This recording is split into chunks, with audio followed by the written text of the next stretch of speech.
Diyos. Once again, mga minamahal, tayo pinagpanya na makinig sa banal na salita kay Brother Lauro Buduso na walang bawas, walang dagdaga, walang pagkapilipid at walang sariling pagpapaliwanag. Sa gabing ito, ating pang pag-usapan ang pag-aaral na patungkol sa Abraham and Sarah goes to Egypt and Gerar. Tayo po ating po itong pag-aaralan kasi marami ho itong nagsabi no, na si Abraham at siya nagsinungaling nung nag-usap sila ng hari, no? At atin po itong alamin, no? At tayo po ay magbasa, no? Unahan na po natin, no? Bilang ng background ng konti na si Abraham ay propeta ng Diyos, no? Ipinakilala ng Diyos na si Abraham ay kanyang propeta. No? Si Abraham ay kaibigan ng Diyos. No? Mamaya mabasa natin lahat yan. So, hindi na kailangan siguro magsinungaling pa siya. No? Kasi siya inutusan ng Diyos. No? Propeta sa ng Diyos. Pinakilala ng Diyos na siya'y aking propeta. Mamaya ng konti, mabasahin natin. No, pero magbasa muna tayo sa Ezekiel chapter 14 verse 9. Kasi marami nagsasabi na si Abraham, no, halos lahat ng mga turo, no, na si Abraham ay nagsinungaling. No, propeta ng Diyos, no, nagsisinungaling sabi nila. Kaya tignan natin ito. Kasi lahat halos nagturo niya, no, na pwedeng magsinungaling, no, o si Abraham ay nagsinungaling. No, ito babasahin naman natin sa Ezekiel chapter 14 verse 9. At kung ang propeta ay madaya at magsalita ng isang salita, akong Panginoon ang dumaya sa propetang yaon, at aking iuunat ang aking kamay sa kanya, at papatayin ko siya mula sa gitna ng aking bayang Israel. Ulitin ko ang pagbasa sa Ezekiel 14 verse 9. Ito ay isang propeta. At kung ang propeta ay madaya at magsalita ng isang salita, akong Panginoon ang dumaya sa propetang yaon, at aking iuunat ang aking kamay sa kanya, at papatayin ko siya mula sa gitna ng aking bayang Israel. Yan, no? Kaya pag magsalita ka pala, no, magbawas ka o magdagdag ka sa salita ng Panginoon, papatayin ka ng Panginoon. Ayan. Sa Jeremias chapter 26, no? Chapter 26. Jeremias 26 verse 2. Ganito ang sabi ng Panginoon. Anong sabi ng Panginoon? Ulitin ko. Ganito ang sabi ng Panginoon. Tumayo ka sa looban ng bahay ng Panginoon at salitain mo sa lahat ng bayan ng Huda na nagsisiparoon upang magsisamba sa bahay ng Panginoon. At ang lahat na salita na iniutos ko sa iyo upang salitain sa kanila, huwag kang magbawas ng kahit isang salita. Yan ang sabi ng Panginoon, huwag kang magbawas ng kahit isang salita. Yan, okay, kasi doon sa natin binasa na kung ang propeta ay magsalita, ng salita ng kanya ba, kaya magdagdag siya. Ayun, no, papatayin siya ng Panginoon. Kaya ang utos, huwag kang magbawas ng kahit isang salita. Kaya huwag kang magdagdag, magbawas. Deuteronomy pala yan, 12:32. Huwag mong dagdagan, huwag mong bawasan. Sa Deuteronomy 12:32.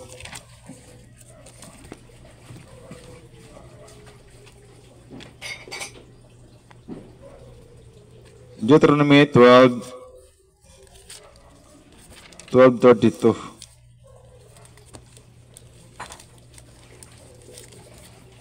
Kung anong bagay ang inuutos ko sa iyo ay siya mong isasagawa. Huwag mong dadagdagan ni babawasan na. Sa Genesis chapter 12, verse 10 to 20. Kasi marami nagsabi rito na si Abraham ay nagsinungaling nung ipinahayag niya na si Sarah ay kanyang kapatid. Yan, tignan natin. Kasi propita siya ng Panginoon eh. Kaibigan siya ng Panginoon. Kaya, tignan natin, kasi marami nagtuturo, no? Kahit sino-sino na lang, no? Maririnig mo pag pakinggan mo, no? Nagsinungaling ni Abraham, no? Na nung pumasok sila sa Egypt, no? Nung nagkagutom doon sa Egypt. Pero babasahin natin, no? Sa Genesis chapter 12, verse 10 to 20. Si Abraham ay nanirahan sa Ehipto. At nagagutom sa lupaing yaon, at bumaba si Abraham na nasok sa Ehipto upang manirahan doon, sapagkat mahigpit ang kagutom sa lupain. At nangyari nang siya ay malapit nang papasok sa Ehipto, ay sinabi niya kay Sarai na kanyang asawa, narito ngayon, talastas kung ikaw ay magandang babae sa tingin. At mangyayari na pag makikita ka ng mga Ehipsyo, ay kanilang sasabihin, ito'y kanyang asawa, at ako'y kanilang papatayin, datapwat kanilang ililigtas kang buhay. Isinasamo ko sa iyo na sabihin mong ikaw ay aking kapatid, upang ako'y mapabuti dahil sa iyo, at upang ang kaluluwa ko'y mabuhay dahil sa iyo. Yan, yung ibig sabihin, nasa kamay ni Sarah na kanyang asawa, ang buhay ni Abraham. Parang ganun no? Parang ganun ini sinasabing ganun talaga. No? Kasi lahat ng buhay na kaya nasa Diyos naman Kaya dito sa kwento, no? Kaya pinapalabas dito ng mga nagsishare patungkol dito, no? Kay Abraham na sila'y o kaya siya ay nagsinungaling. Kaya titignan natin yan. Yun ang ating titignan. 14. Ulitin ko sa 13. Isinasamo ko sa iyo na sabihin mong ikaw ay aking kapatid, upang ako'y mapabuti dahil sa iyo, at upang ang kaluluwa ko'y mabuhay dahil sa iyo. At nangyari, nang pumasok si Abraham sa Ehipto, nakita ng mga Ehipsyo na ang babae ay napakaganda. At nakita siya ng mga prinsipe ni Faraon, at kanilang pinuri siya kay Faraon, at dinala ang babae sa bahay ni Faraon. At pinagkitaan nito ng magandang loob si Abram, dahil sa kanya, at nagkaroon si Abram palang pangalan niya, si Abram ng mga tupa at ng mga baka, at ng mga asno, at ng mga aliping lalaki, at mga aliping babae, at ng mga asna, at ng mga kamilyo. At sinalot ng Panginoon si Faraon, at ang kanyang sangbahayan, ng malaking pagsalot, dahil kay Sarai, na asawa ni Abram. Pero ang pinakilala niya, ang pinakilala niya dito sa verse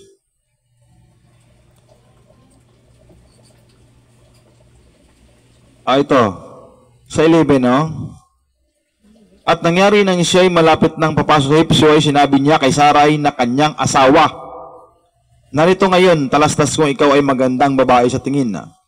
At mangyayari na pag makikita ka ng mga Ehipsyo, ay kanilang sabing, ito'y kanyang asawa, at ako'y kanilang papatayin. Datapat kanilang iniligtas kang buhay. 13. Isinasamo ko sa iyo na sasabihin mong ikaw ay aking kapatid.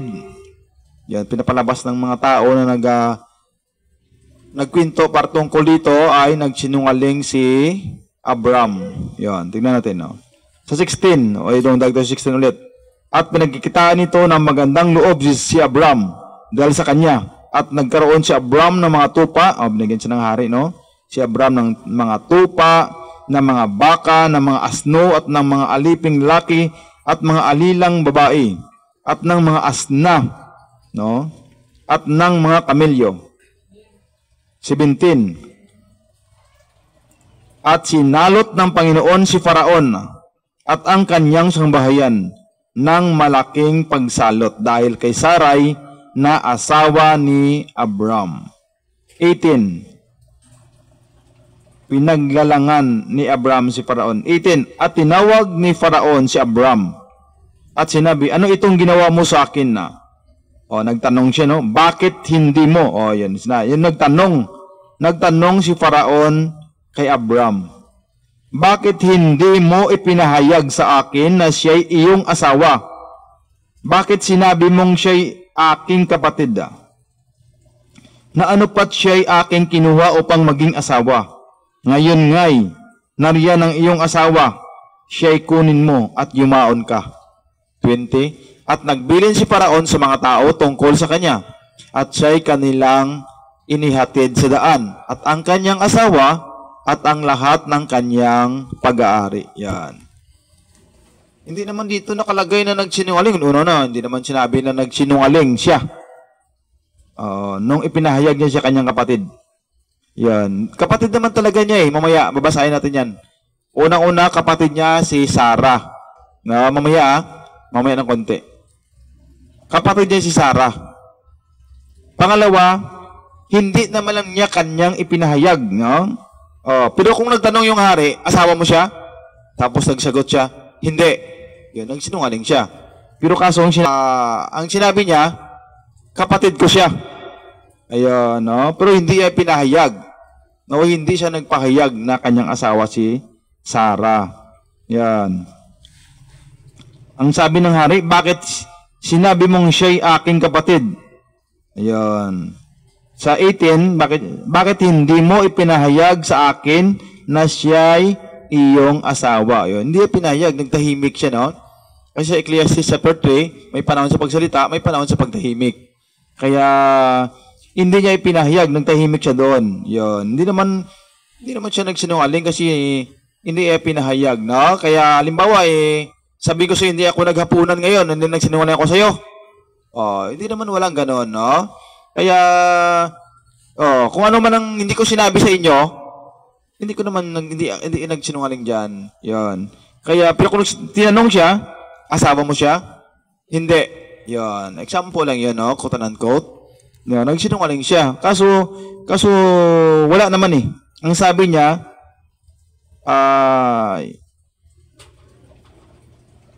siya'y aking kapatid.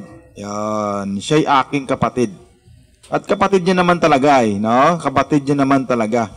Halimbawa, kasi dati no, napakinggan ko yun si brother na iligtas siya daw yung tao, pwede daw magsinungaling basta iligtas niya yung tao.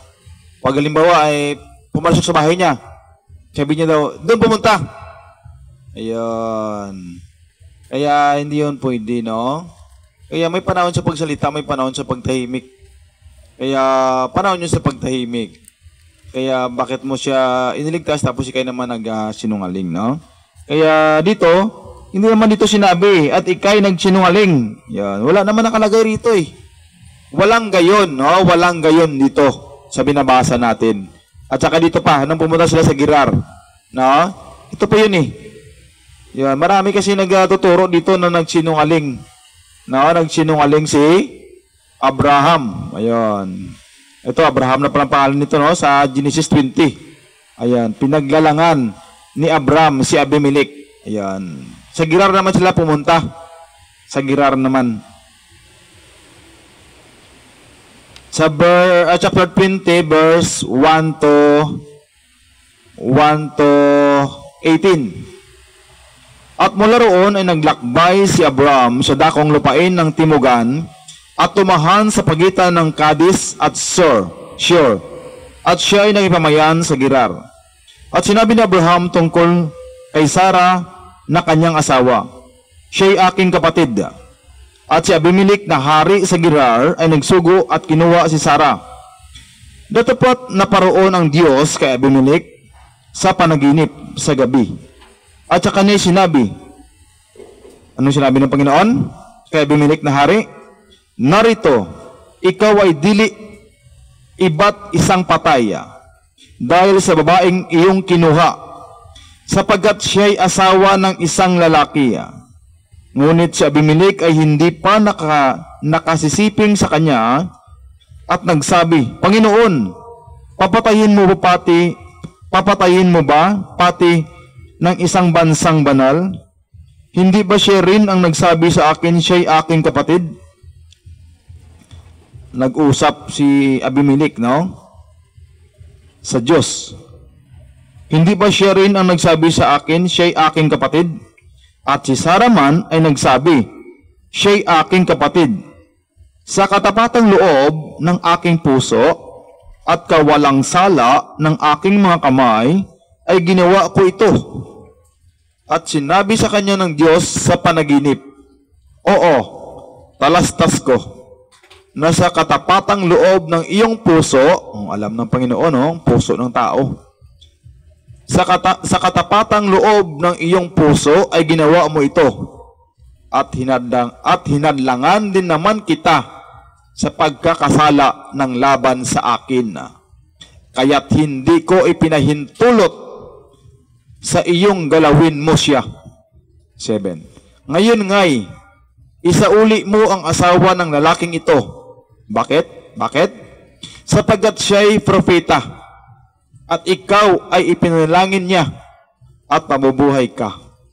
At kung di mo siya isauli, ay talastasin mong walang pagsalang mamamatay ka, ikaw at ang lahat ng iyo.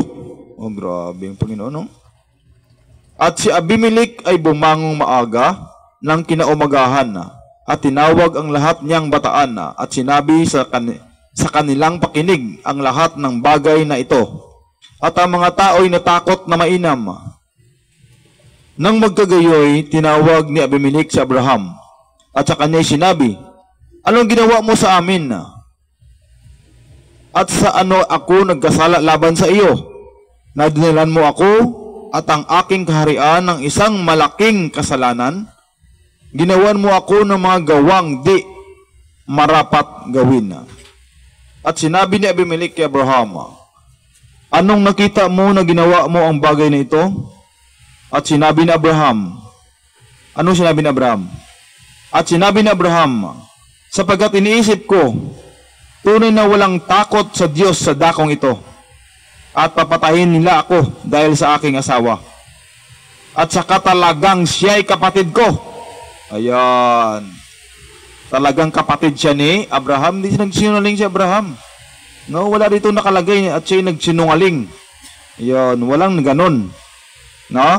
Kaya marami nagturo nito na talagang nagsinungaling si Abraham nung ipinahayag niya yung kapatid niya, si Sarah. Sa 12, ulitin ko, at saka talagang siya'y kapatid ko na anak ng aking ama, datapwat hindi anak ng aking ina. O kapatid niya sa ama. At siya'y naging asawa ko. Yon, dati yun, no? Dati yun sa Old Testament. At nangyari na nang ako'y palayasin ng Diyos sa bahay ng aking ama, na sinabi ko sa kanya, ito ang magandang kalooban mo na maipakita sa akin sa lahat ng dakong ating datnin. Ay sabihin mo tungkol sa akin, siya'y aking kapatid. At si Abimelech ay kumuha ng mga tupa at mga baka at mga aliping lalaki at babae at ipinagbibigay kay Abraham at isinauli sa kanya ni Sarah na kanyang asawa. At sinabi ni Abimelech, narito ang lupain ko at nasa harapan mo. Tumahan ka kung saan mo magalingin. At kay Sarah, sinabi niya, narito, nagbigay ako ng 1,000 putol na pilak sa iyong kapatid. Narito, ito sa iyo'y piring sa mga mata ng lahat ng mga kasama mo. At sa harap ng lahat ay nagbangong puri ka. At nanalangin si Abraham sa Diyos, at pinagaling ng Diyos si Abimelech, at ang kanyang asawa, at ang kanyang mga aliping babae, na anupat nagkaanak sila. Sapagkat sinarhang lubos ng Panginoon ng lahat ng bahay bata sa bahay ni Abimelech dahil kay Sarah na asawa ni Abraham. Yan. Hindi naman pinahayag eh. No? Mabuti siya na kung tinanong siya ni Abimelech, ng hari sa Gerar, na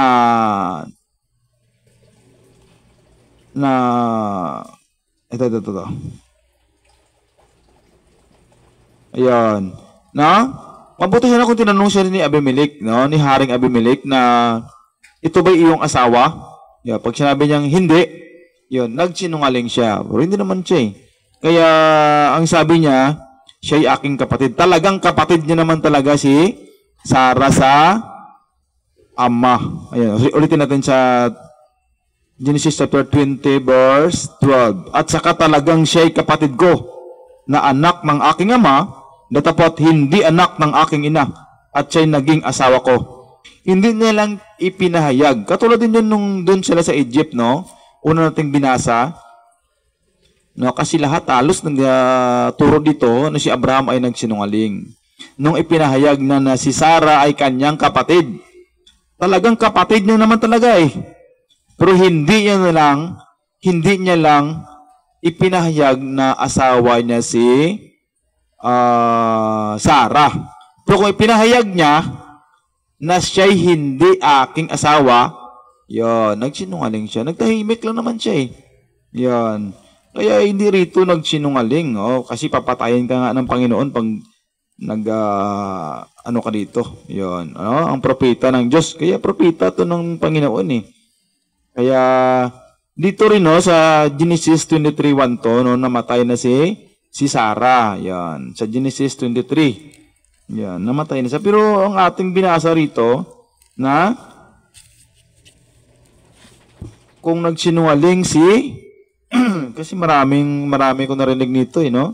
Na nagsinungaling si Abraham nung pumunta sa Egypt at saka sa Gerar. Yan.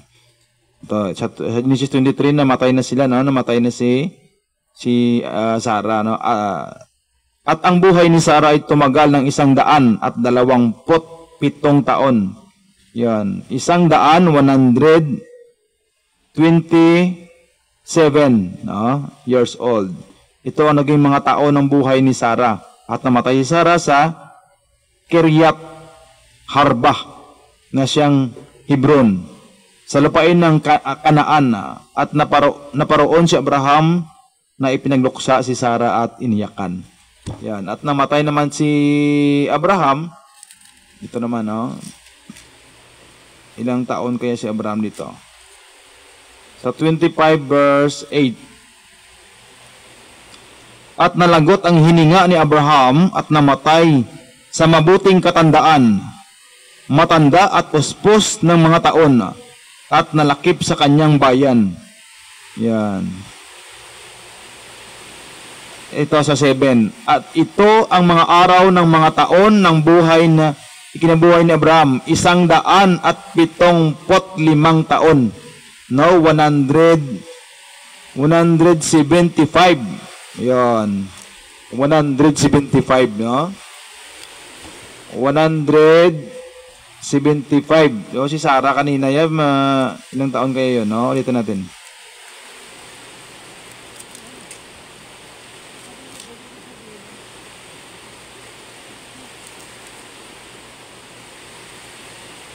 Si Sarah namatay 127, 127, no? 127 years old namatay si Sarah.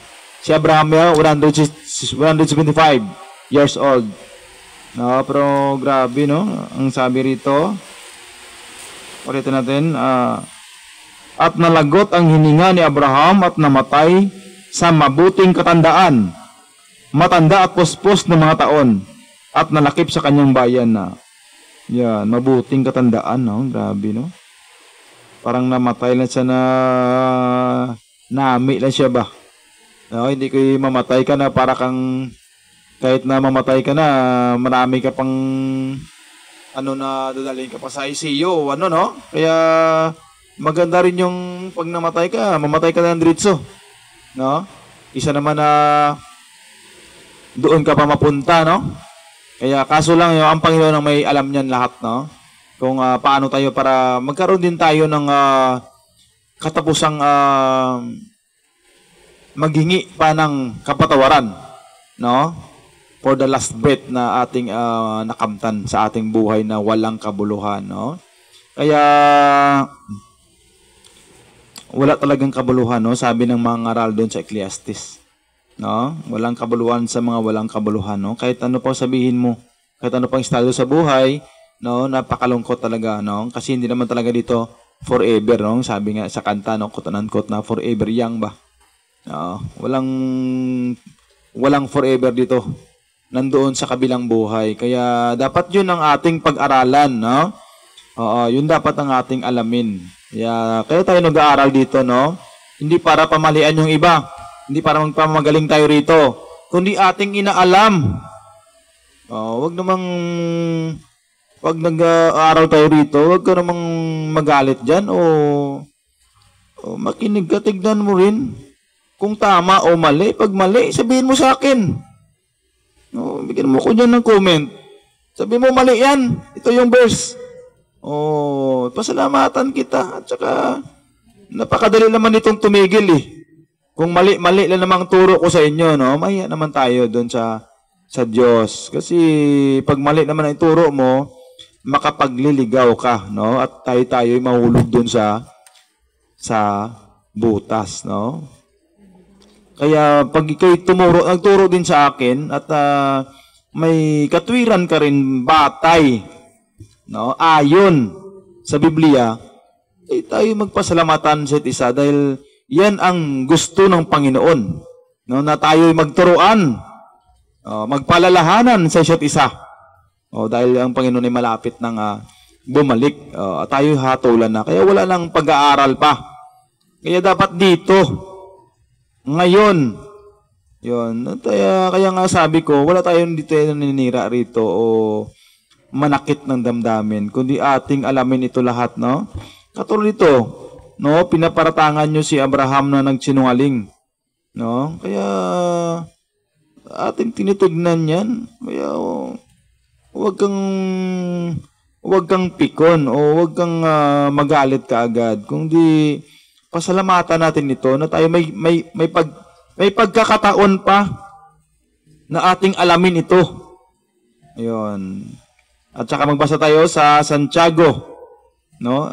Paano ko na ulit, no? Na hindi nagsinungaling dito si Abraham na propeta ng Diyos. Yan, kasi marami ako napakinggan, no? Kahit sino-sino na lang na nagsinungaling daw si Abraham. Sa Santiago, kaya paalala ko lang ulit, no? Huwag kang magalit. Kasi kahit magalit ka man ng magalit, wala ka ring magagawa. Kasi yun ang katotohanan, no? Pero kung nagalit ka, dahil mali yung mga tinuturo ko rito, yun, may karapatan ka. At salamat kung ganyan, no? Quote unquote, no? Pero kung wala ka namang basihan, maganda pa yung tumahimik ka at makinig ka upang tayo'y matuto. Oo. Sa Santiago chapter 2 verse 20 lundag sa 23-24. Datapat ibig mo bagang maalaman o taong walang kabuluhan na ang pananampalataya na walang mga gawa ay baog. Kung may pananampalataya ka, no? Tapos wala namang mga gawa, walang kalakip na gawa, yan ay baog. Baog na pananampalataya. Kaya kalakip ng pananampalataya ang gawa. Yan. 23. At natupad ang kasulatan na nagsasabi, at si Abraham ay sumampalataya sa Diyos, at yaoy ibinilang na katwiran sa kanya, at siya'y tinawag na kaibigan ng Diyos. Hindi na pala siya dapat matakot. Kaibigan siya ng Diyos, no? Tinawag na kaibigan ng Diyos, no? Grabe yun. Tapos magsinungaling pa siya ng ganun. Inutusan na siya ng Diyos, eh. 24. Nakikita ninyo na sa pamagitan ng mga gaway, inaaring ganap ang tao. Yun. Kaya yung iba naman, hindi na kailangan ng gawa. No? Sabi rin sa 24, nakikita ninyo na sa pamamagitan ng mga gawa ay inaaring ganap ang tao at hindi sa pamamagitan ng pananampalataya lamang. Yan, meron kasi iba, pananampalataya na, save na. Kaya dito naman, nakikita ninyo na sa pamamagitan ng mga gawa, yan, sa pamamagitan ng gawa, mayroon ding gawa, mayroon ding pananampalataya. Kalakip yun eh. Magkalakip silang dalawa. No? Kasi ang sinabi sa ating binasa sa 20, ang pananampalataya na walang mga gawa ay baog. Ayun. Kaya sa pagsampalataya sa Diyos ni Abraham ay binilang na kaibigan siya ng Diyos. No? Kaya pasalamatan ng Panginoon, no, na ating na pag-aralan ito kasi palagi ko itong marinig na nagsinungaling si Abraham nung ipanahayag niya si Sarah na kanyang kapatid. Siya nagsinungaling. Yan, walang ganun, walang ganyan, no? Walang ganun sa Biblia. No? Kaya totoo naman na kapatid niya si Sarah, kapatid niya sa ama. At hindi niya ipinahayag na asawa niya pero kung tinanong siya ng hari, siya iyong asawa, pag sinabi ang hindi, yun, nagsinungaling siya, no? Hindi niya lang pinahayag. Ang pinahayag niya na siya ay aking kapatid. At totoo naman talagang kapatid niya si Sarah. Kaya thank you Lord, no? Salamat sa Panginoon na tayo po ay nakatapos na naman sa pag-aaral patungkol sa salita ng Panginoon.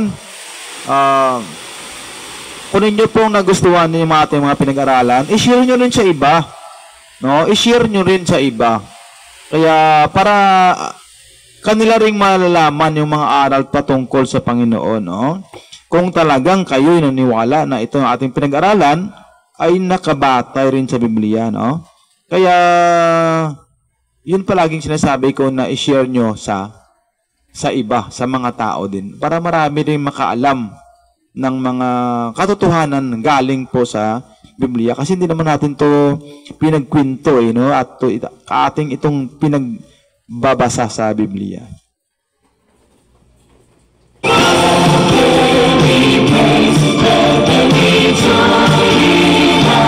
Praise God. Katapos na tayo sa pakinig ng pasalita ng Panginoon. For the Church of Jesus Christ, the Lord and Savior, sabi, God bless everyone. God bless Palapensa. Always smile and always remember, Jesus loves us.